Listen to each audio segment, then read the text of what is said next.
Welcome, everybody, to Thursday Night Live, our first official Thursday Night Live in the Teach Me to Sell Facebook page. We've been doing this for a couple months in one of our sales groups as well. And now that we are approaching the 1,000-member mark of our Teach Me to Sell Facebook Facebook page, we are super excited. We thought it was time for us to bring this Thursday, this weekly celebration of sales and life to our audience. So if you're seeing this for the first time, if you are on our Facebook page, first of all, thank you for being here. Thank you for joining us. My name is Ryan Stanley. He is Kirk Van Linden. Kirk Van Linden, thank you for being here. Welcome to Thursday Night Live. It's good to be here, Ryan. Thanks for having me. You are so welcome. Thank you for having me. So for those of you who are new to the group or new to the page, or even just seeing this for the first time, anyway, if you haven't seen some of our other sales group, this is something we do every Thursday night. Sometimes we come with a topic that we want to speak about, that we want to share, that we want to help our followers learn a little bit more about how to be the best versions of themselves from a sales perspective, from a human perspective. And so we do this every Thursday. So we're here for you. So while we do have a topic, we do have a concept. Being that this is our first actual broadcast on the Facebook page, we're probably going to dial it back a little bit and give you a little bit of a background on us, but not much, because you can go to our YouTube channel, you can go to our website, you can find us in one of our groups, which is also on our page, to get some more of that deep that information. But we're going to bring you back there. But if you have questions, if you have comments, if you have thoughts, if you want to take this in a different direction, if you disagree with us, if you think we're lying, anything at all, we love interaction, we love feedback, we love comments. So please feel free to thumbs up, feel free to comment, whatever it is. That's what those buttons are for. And we look forward to hearing from you and engaging in the conversation. So thank you for being you. As we get things kicked off, Kirk, do you want to talk a little bit about yourself, a little bit about your background, and maybe just also go into just Teach Me to Sell in general and why we're here and what we do? Yeah, I'd love to do that. So a little bit about me, and then we'll jump into just why we're here in the first place. So my name is Kirk Van Linden. And I've spent the good part of last 15 to 20 years of my life in sales capacity, but in a very unique way, because I've done what we call the triad or the trinity. I spent multiple years in an actual sales role, and not even just in one sales role, but in many sales roles. And so I've done sales. I got to struggle with sales, and then I got to learn how to be good at sales.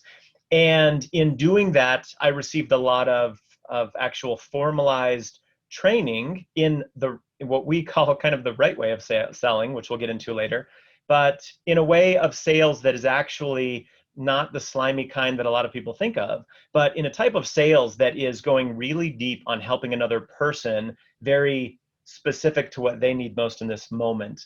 A lot of times it'll just be called consultative sales. So from those roles, I went into teaching sales. So I spent somewhere around 3 years, maybe a little bit more than that, training sales teams. And this is all in the corporate world with really big competitive sales environments and very, again, formalized training within that space of sales. And in training sales, I learned so much more coming from the space. Whenever you want to really learn something, teach it, train it, right? So I spent a number of years there, loved that. And then from that space, I've gone into actually managing and consulting in the space of sales with sales teams and helping with more than 70 people at a time, trying to help move the needle for an entire sales function. And through that experience for me, I went from honestly hating sales. I didn't want sales in the beginning. I resisted sales. And at some point, I'll get into the story a little bit more of that. But prior to my sales experience, I thought that sales was manipulation. In fact, I thought it was really tricking people or manipulating people or convincing people to buy goods or services that they don't need or want. And that's the opposite of who I am. I like to help people. I like to serve. I like to point them in the right direction. I like to make a difference, right? Well, what I learned through the years is that is one form of sales. There's a much better way. There's a way that is always around doing the right thing for every person every time. That's what Ryan and I embody in everything that we talk about. So it's a different way of approaching sales. And it's also a type of sales that very much doesn't feel salesy. So after all of the experience for me and we'll get into a little bit of how Ryan and I met, but our paths collided in the actual coach certification industry space. And so in that world, recognizing that coaches is where this began. A lot of coaches become great coaches. They learn all the right questions and the techniques and how to open up a coaching conversation, how to ask questions that are not guided, and then to close the whole thing out.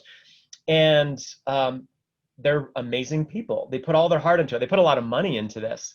And the thing that we recognized is that sales was something that scared a lot of them. They were afraid of the question, how do I work with you? Or how much do you charge? Or any kind of a conversation around, well, when they're just speaking with a prospective client, right? And this definitely blew my mind because for me, I love sales now. I really love it. It's a ton of fun. It's easy, and it can be easy for everyone. Those that I trained, they love sales too. They learn to really be great at it. And so to watch so many people struggle as coaches when they had so many of the core components already in place, the personality, and they had the ability to ask great questions. And then the second that they thought they were stepping into sales, they were freezing, or they were not engaging in the conversations altogether, which is keeping them from being successful coaches or even coaches at all. So we watched as coach after coach were dropping like flies and going back to jobs or just not ever really stepping into their dreams. And that was a big part of what brought Ryan and I together, realizing that there were three big components that I think really brought this all about. One was I have a ton of experience in sales itself, but maybe more importantly, I actually love it. I love sales. I now believe that I can help people at the deepest of levels by knowing how to do sales in the first place. Two, unless and until we solve for this problem, there are going to be a lot of great coaches that rob the world of experiencing them, right? It's a simple fix. It can be easy, and it can be done with integrity and genuine sincerity from where they're coming from. So we're in that space. Another big part of it is a huge piece of it is actually mindset. There is some skill, but there's a huge, huge component of mindset. That's where Ryan comes in. Ryan is truly a master of mindset. His background, his passion, everything that he studies, the books that he reads, the programs he listens to, and the stuff that he puts out has been so much around helping people with their mindset. So much so that in the background, there's a book that actually is authored by Ryan Stanley. And so, I mean, it's his passion in his life, and I'll let him go into that.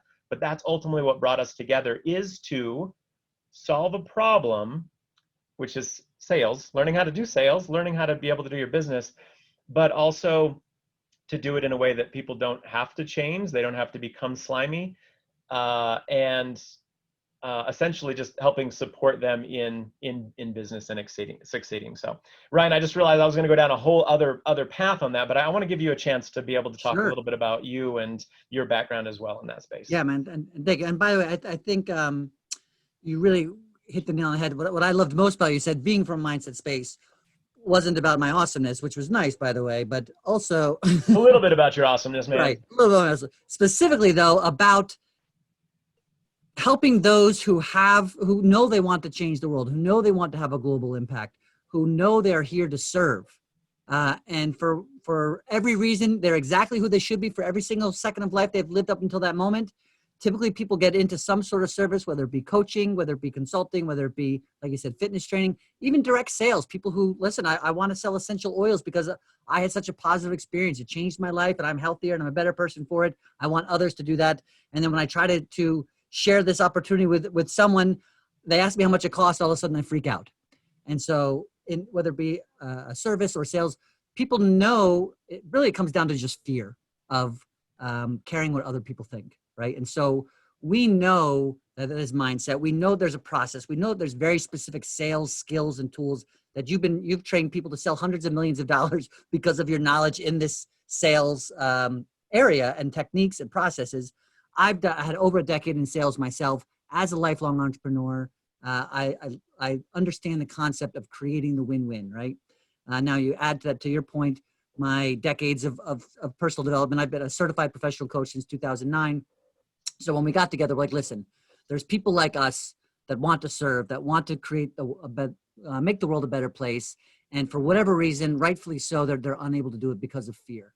And so if we could create a program, we could create a Facebook page, we could create some time where people can just spend some time listening and learning and asking questions, being curious how they can be the best versions of themselves as a salesperson, as an entrepreneur, as a human being. And we can be part of that process. Our mission is to really serve those who want to serve so they can serve more people. And so that's why we're here. That's why if you like this page, you've seen some of our content, you've likely checked out our YouTube channel by now. There's a ton of videos. We've just had that up for about a month, but you'll notice we've already got almost 20 videos up there. So if you are into what we're saying tonight, definitely check that out as well. But in the meantime, just a bunch of gratitude for you being here. I'm really excited to see where this journey continues to go and continues to unfold. So again, I know I said it already, but if you're seeing this, if you're just logging on now, you're just seeing it now, feel free to leave comments in the comment section. We will definitely get to them and answer them. This is definitely not a one-way conversation. It is a multiple-way conversation. And what's great about what you said, and actually the name of tonight's mission, tonight's presentation is sales. If it ain't easy, you're doing it wrong. And to be honest with you, that's the truth. If you think that sales is hard, sales is frustrating, sales is difficult, sales is overwhelming, then chances are you're just doing it wrong. And so I don't know, Kirk, you said you were about to go down a whole direction. I think if it plays into that, let me know. Yeah. Yeah. I mean, the thing I was going to touch on is, and it's similar to this, the interesting thing about what Ryan and I are doing right now is that I mentioned that I've trained a lot of sales. So thousands, definitely high hundreds, but thousands of people have gone through sales training with me. And this space is so similar and so different. And here's why. Those individuals, many men, many women, they wanted sales. They love sales. They want to be the best at sales. They were in competitive sales roles. And the idea was to help them not only be great at sales, but be great at sales in a way that actually serves the other person, not just themselves. And that was a fun, beautiful space to be in, because that was kind of my jam. We are now stepping into a space where, imagine this. So you've got coaches, you have consultants, you have fitness instructors, we've got Zumba instructors, we have Pilates, we have yoga instructors, and we have people in our space that sell different types of skincare or makeup type products, so hard lumpy objects of some sort. And the similarity in this particular group has been primarily that many of them don't love sales. They actually may be afraid of sales. They wish sales would go away. They don't have a lot of sales experience. What they do have is a lot of passion and experience in the thing that they want to deliver, right? So the personal trainers in our space, they want to help people go from where they are to where they want to be when it comes to their fitness goals. They want to make it fun, or they want to make it fast. They want to make it impactful. They want to help people make drastic changes in their lives. They don't want to sell, right? And so Ryan and I are picking this space where, can you imagine this? Your target audience are people who specifically, they don't want your product.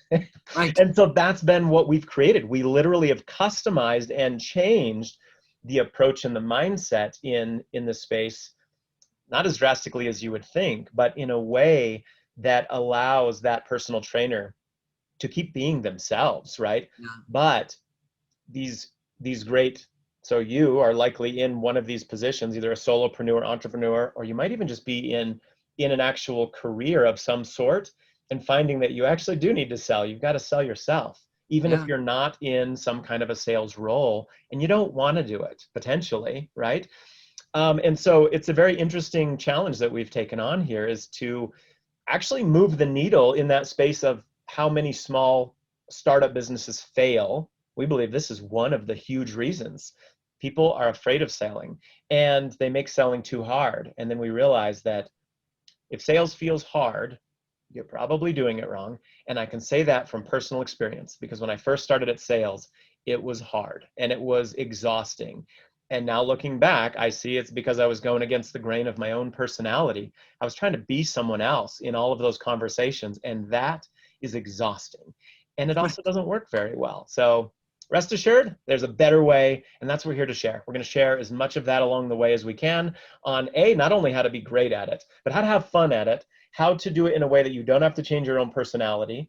We want to help you recognize that you actually already know so much about sales, you just never called it that, and to really help you serve, like Ryan said, more people at a deeper level.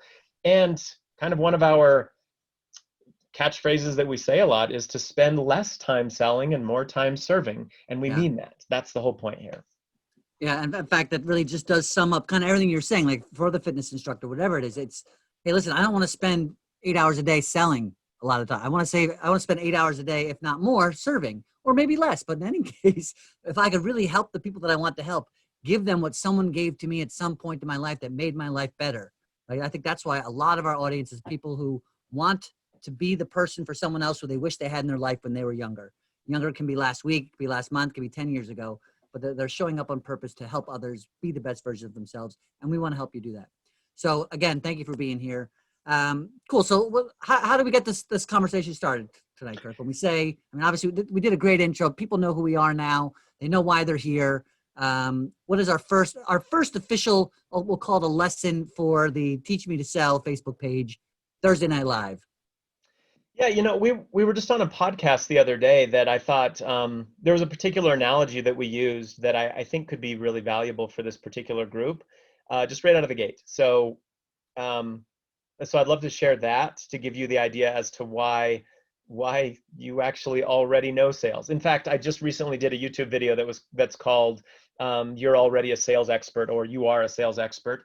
If you haven't watched that, it's a short watch. I think it's, 7-10 minutes long or something like that. Yeah. You can watch and fast forward if you want. But in that, I talk about a similar concept or story here. And I want to start with this because I want to give things that you can immediately use. If you have a sales conversation, or well, let's just stick with that. If you have a sales conversation coming up, or you have a prospective client that you're going to need to talk to, a slight shift in your mindset in going into that makes a huge difference. You don't need to go through all of the framework that we can give you to make it efficient. We don't have to give you the proper way to close out a conversation, or to close, or to explore, or any of these things, to drill into facts, issues, needs, and drivers. These are all sales things. Throw those out for a second, and let me offer you a perspective in going into that conversation that I think will help you right now. And by the way, you'll see that whether you're on our Facebook page, or you're on our Facebook group, or you're on our YouTube page, or you go to our website, teachmetosell.com, you're going to see just free information, just giving. That's all we're doing right now. So if you're looking for a punchline at the end where we're like, sign up now, give us all of your money, that's not where this is going. Right now, we're looking to find how can we best serve you today, right? And so let me just clear the air on that right now. That's the whole point. So YouTube is great because you can sift through all the different videos that are in there, see the one that resonates with you, and watch only that one, and then go back to whatever you're doing. Yeah. So, and by the way, before you start, Kirk, I just want to point out a couple things. First of all, just on the video sense over there, obviously there's stuff on mindset. There's also stuff on sales training. So we do really surround you in all the above. But to your point earlier, it's like, hey, you don't need, I just wanted to clarify something for this conversation, for what we're about to teach you. You don't need these different processes. You don't need some, they're important to have, and they're important to know. And we certainly, obviously have that information as well. But for right now, if all of a sudden, hey, listen, I know I've got a call coming up shortly, or tomorrow first thing, I don't have time to learn the whole thing, all the information you guys have, but I do want to take something to help me step into this call immediately from a better place than I'm already feeling right now, then what we're about to jump into is for you. Yeah, and I like that. And that's a big part is right now, I just, we put ourselves in your shoes a little bit, and we've talked to a lot of coaches specifically who they just wish the sales would go away. The biggest wish is that I wish clients would just come to me and just say, shut up and take my money. And I don't have to have the conversation, and we just hit the ground running, and I'm just coaching.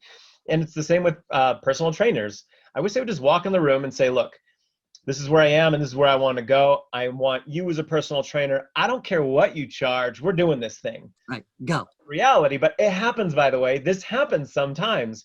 It's not the norm.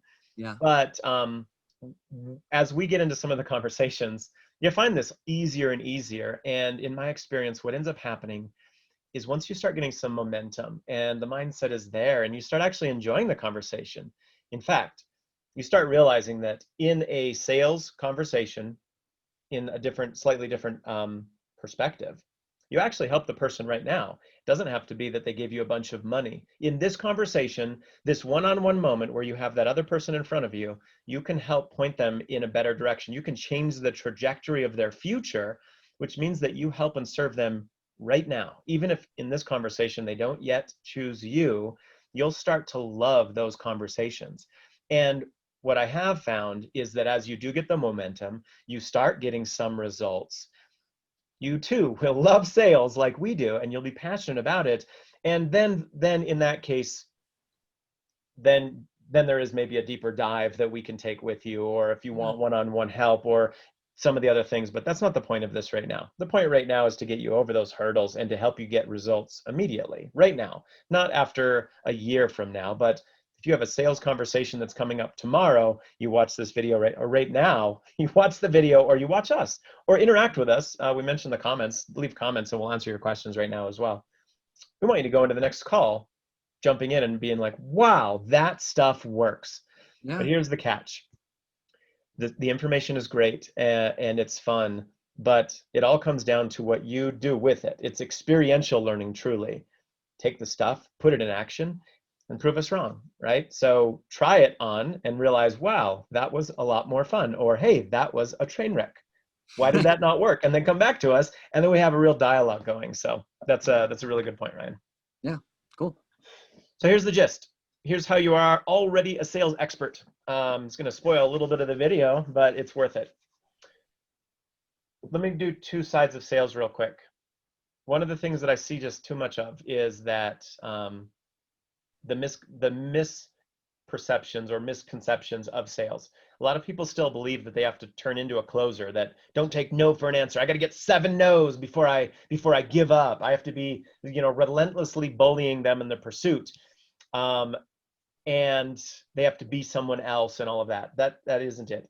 I see a lot of what was in the 1980s sales books still being attempted today. That stuff stopped working well over 30 years ago, 40 years ago at this point. Glenn Ross. Yeah, there's some of the stuff worked. Some of the stuff worked way back then, right? Today, we have different buyers. The world has changed. We're different people. We're closer. We care. We want to do business with people who we like, right? In fact, one thing that we'll talk about when it's a guiding principle, in fact, people take action. People make moves. People make decisions based on emotion. Yeah. And then they'll justify those actions with logic. We'll go into it deeper at another time, but if you were being really honest with yourself, think about the last purchase that you made, whether it be a car or a computer or whatever, a camera. And if somebody asked you why you bought that camera, or you were talking about, I just bought this camera. I've looked up, I have a Panasonic Lumix right above me. And I would tell you, oh, it's a great camera. It's a mirrorless camera. It's 4K. It takes really great pictures, but I can also use it as my computer stuff and blah, blah. I'd give you all the logic. But the truth is, if I were being really honest with myself, I just wanted it. I was excited for a new camera. I wanted a new toy, something that was awesome. It was the emotions that happened, and then everything else that follows, it was all about how the logic backed that up, right? So I digress a little bit, but it's a big piece of this whole thing. If you're being the 1980s salesperson bullying, or it's not for all people, but at least the stereotypical used car salesman that we all have in our minds for the slimy one, right? Yeah. There are a lot of really great car salespeople out there, and used cars or new cars, it doesn't matter. But the stereotypical one that is actually trying to bully you in, or they say things like, what's it going to take to get you to drive off this lot today? Where it's not about you, it's actually about them. They're just trying to hit a quota. Well, knowing that people take action based on emotion, and then they justify it with logic. What emotion do you want to fill them with? Which emotion do you want to help them self-discover within themselves, right? And I'm not saying it always needs to be good. There's a lot of value, a lot of leverage in both pain and pleasure. Another topic for another day again. Yeah. But when you make it about the other person, not about you, it's a very different approach than that 1980s or that old school, doesn't work anymore, sales bullying into something. That's all I got to say about that, Ryan. Anything you want to add before I jump into the story? I would just say that, are so, with social media, with 24 hours news cycle, with all, cable television all the time, everywhere you go, billboards. I mean, as a society, we are so used to being sold to that nobody wants to be sold to, and they know when they're being sold to. So when we realize, and that's part of the reason why people are afraid of sales, because they don't like being sold to, and they feel like, I don't want to be the guy that I don't like. I don't want to be this guy that pushes people off, or gal. And so I just I'm going back to the emotion space. And so before we kind of get into your analogy, think also what kind of emotion you would like to feel if you were in the other person's shoes. How can you use empathy and understanding? And where is this person coming from? Why are they here with me? Who was I before I knew what I know, before I came into somebody like me that had the product that I have now? And to really, I guess, just to kind of tag onto your emotion point, there's just a different level of empathy that can be a choice that we can choose. And so to not be worried about offending somebody if you're not going to offend them, if you're there to serve them, if you're there to understand how they're feeling and be that person for them along the way, makes a huge difference. Yeah, I love that. So many stories that I wanted to just share all at once just now as you were even just saying that. I'm going to stick with my one story because I want to give you guys something right now. Any sales conversation that you're stepping into, if there was nothing else, it's just going to be a little bit about a perspective of stepping into that. So here's the analogy. And this is why you're already a sales expert, by the way. You just don't realize it. Imagine a best friend or somebody that you're really close to, somebody that you care about a lot, right? Not in this particular story, a significant other, because this would be weird if that's the case. So a friend, a best friend, and imagine that friend, they don't date a lot. Maybe they're a little shy, or maybe they've gone through a long period of time where they just haven't dated. And you're walking together, you're talking together, you haven't seen each other for a while, and you're excited to catch up, right? So you're engaging in a conversation, and they look over at you and they say, well, so I met someone. And you can tell the way that they said it, this is a big deal. This is someone important. This is something that they're excited about. Otherwise, they wouldn't have said anything, right? Well, just take a moment and put yourself in your shoes in this analogy. That's a weird thing to say.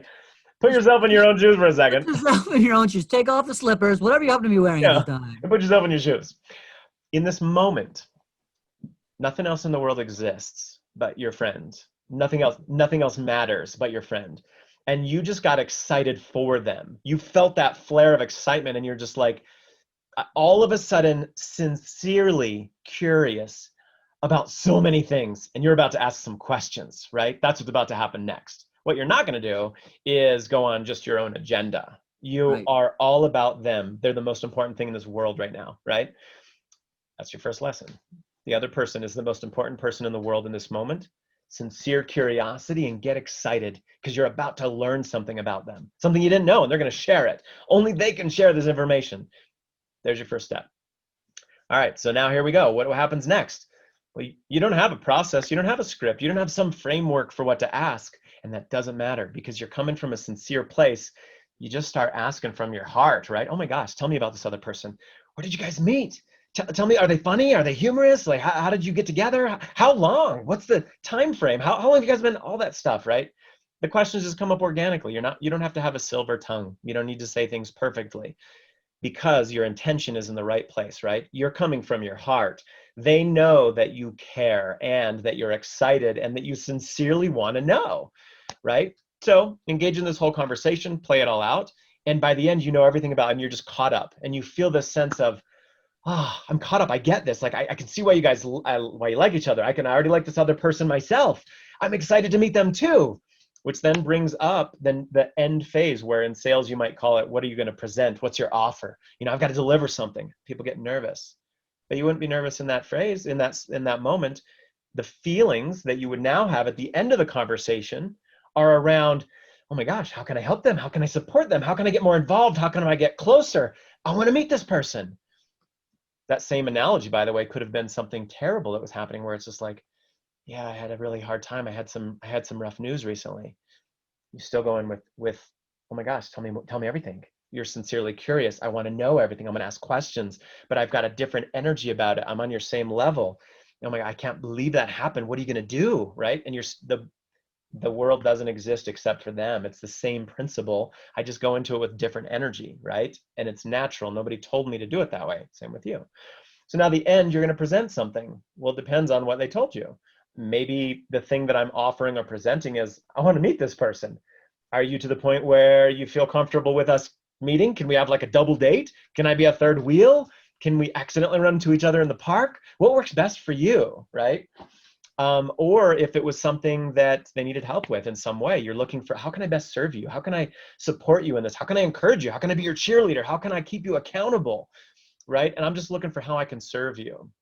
And I'm offering it. And you can turn me down. That's okay.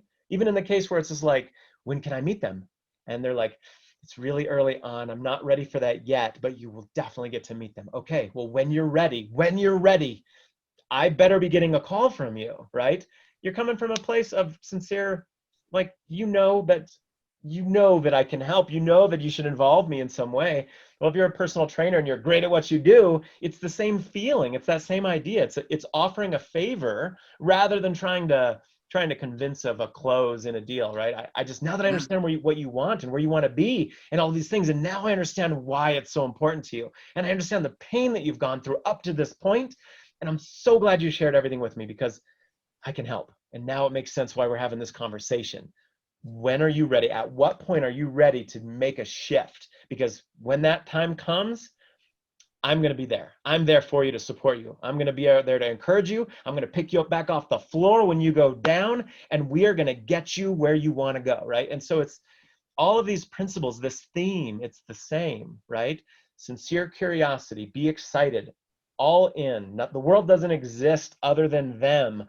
I want to learn everything about it, where you are, where you want to go, and what's in your way. I want to understand why it's exciting or why it's painful. Tell me all about it. And then I'm looking for a place how I can best serve you.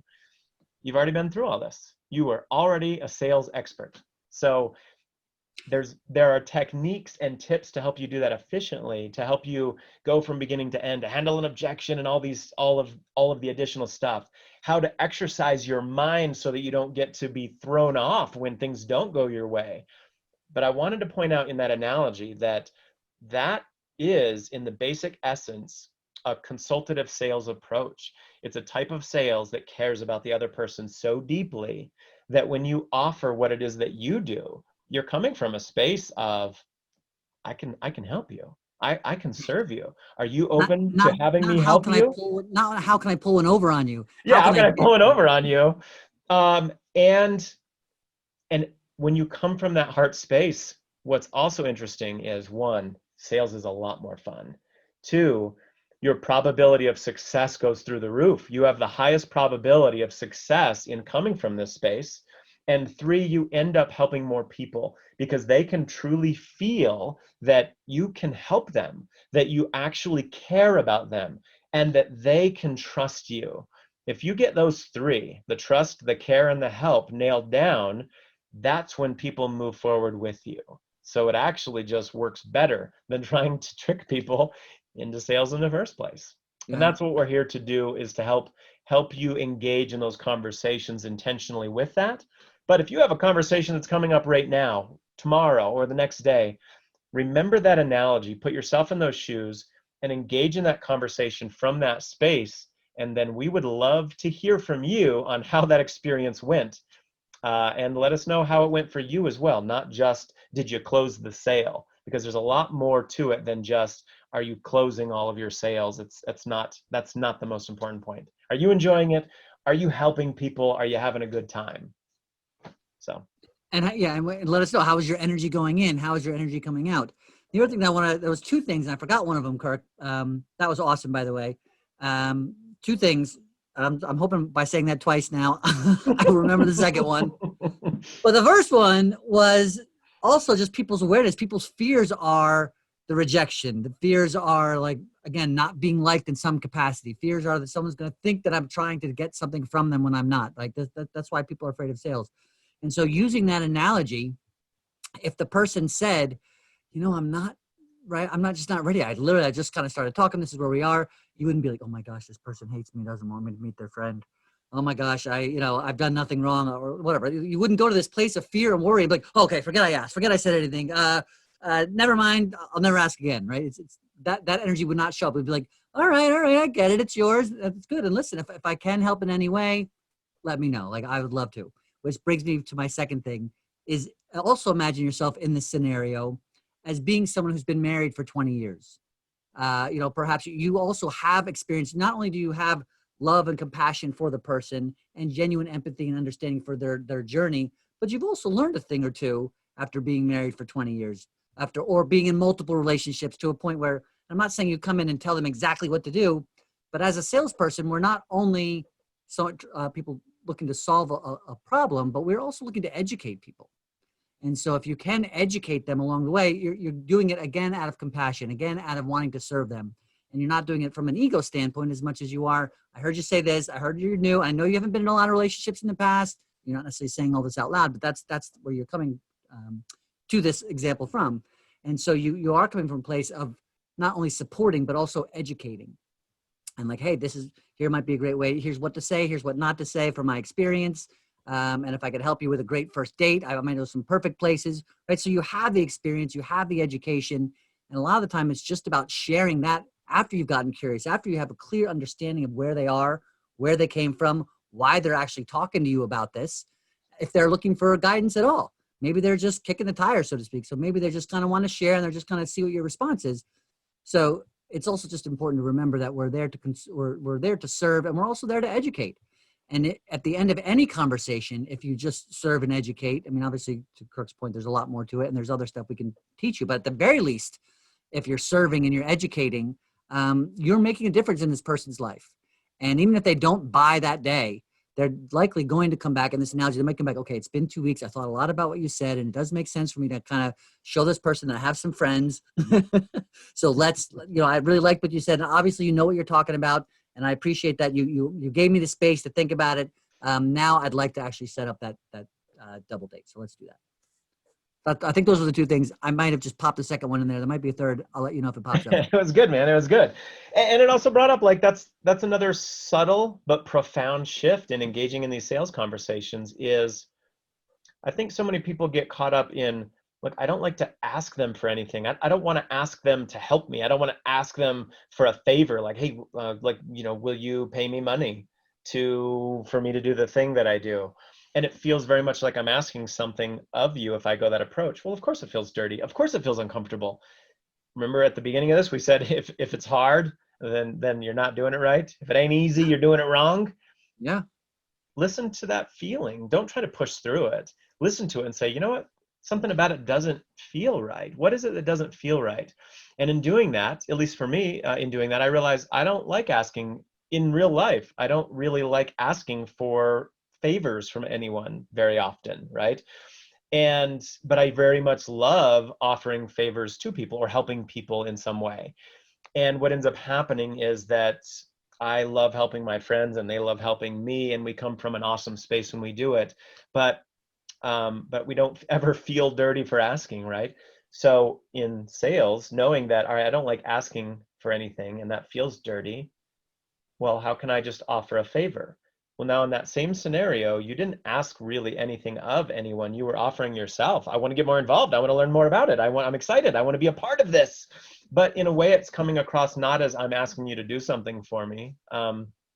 It's kind of like, it's a little similar to, imagine that your next door neighbor, maybe you and your neighbor do a great job at keeping up on your lawns, right? And you mow their lawn and they mow their lawn, and you do different patterns and they do different patterns, and you edge your lawn and they edge their lawn, and you're watering on a regular basis and fertilizing, and so are they. And it's almost like this fun, friendly competition of having a nice looking front yard.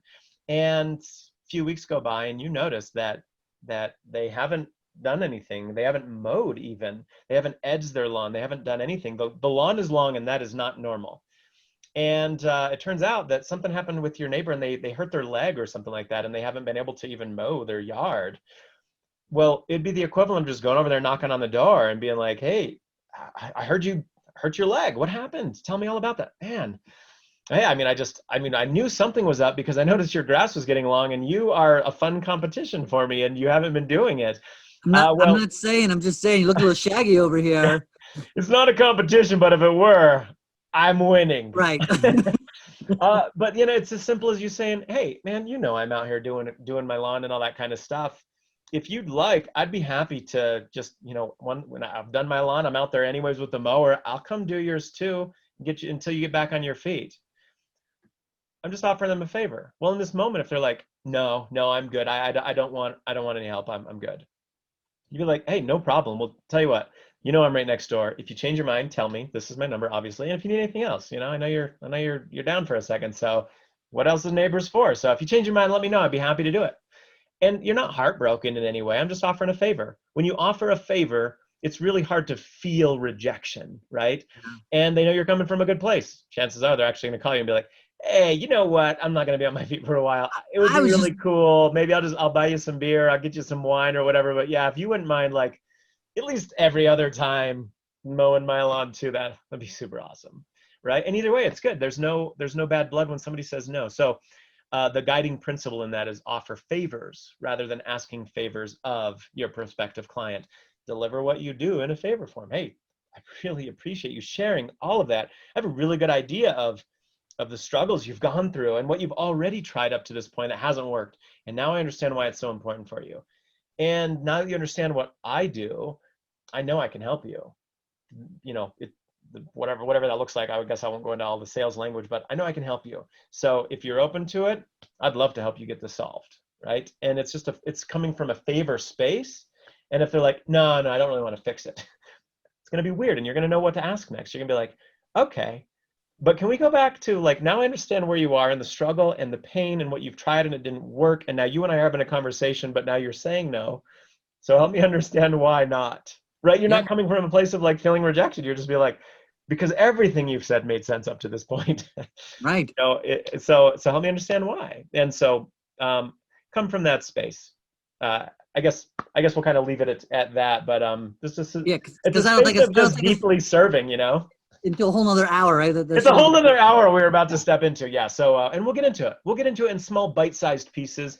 The idea is that we give you something each time. Today was a little bit about perspective of just stepping into that conversation. And you'll find, I believe, that if you've been doing it the hard way or the old way or a scary way, just doing that one thing of imagining yourself talking to your friend who has some news for you, whether it be positive, exciting news or something that is less desirable news, and you care, you're coming from that place of just tell me everything, help me understand, and just let the questions flow. Don't worry, it doesn't have to be a silver tongue. When you feel the right intention coming across, they'll feel it. Doesn't matter what words you use, they will feel it coming through. And that in and of itself will help you relate to and be really close with them. They'll share, they'll tell you everything, and you'll know what to offer in the end. You'll know how you can best serve them, and you offer that to them. And from there, it's up to them what they want to do next. And it's okay either way, whether it's now or later, whether it's you or someone else. You can help point them in a trajectory that will help them solve their problem, whether it's you or not, which means you help them no matter what happens next. And so it's a beautiful place to be. And what's crazy is sometimes they say, I'm not going to do it right now. However, I do have someone that I think, now that I've talked to you, that you definitely can help today. I will be coming back, but I'm sending them now. And so you end up getting referrals from this too, because they know you're in a good place. And when they're ready to solve for it, it is going to be you. But sometimes there are things that get in the way. Maybe they don't have money. Maybe they don't have time. Maybe they're going out of the country for a little while. Don't take it personally. They'll be back. Yeah. The shortest version of all of this is it's all about energy, right?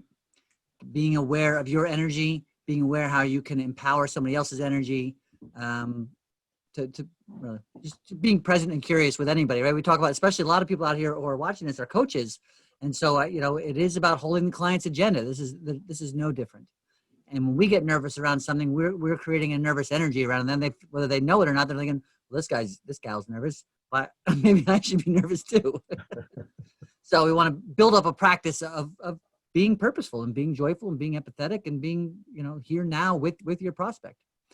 Kirk, this went by super fast. So 8:45 Eastern. So I think we're going to wrap it up a little bit until next week. But thank you for your time, and thank you for that awesome, just perspective and, sales leadership. I love it. Yep. So for all of you guys out there, we do this every Thursday. We'll be back. In the meantime, feel free to check out some of the other links on our page here, and stop by our YouTube channel, stop by our website. If you have any questions, you can email either of us. He's Kirk at teachmetosell.com. I am Ryan at teachmetosell.com. We're both here in the page too, so you can just message us. We'd love to hear from you, and we look forward to connecting again often, weekly. And in fact, feel free if you have any topics, themes, questions for next week. We'll be here next Thursday. Feel free to drop us lines, let us know. Love it. Other than that, have an amazing week, and we'll see you soon. Thanks for being you. Thanks, everyone. See ya.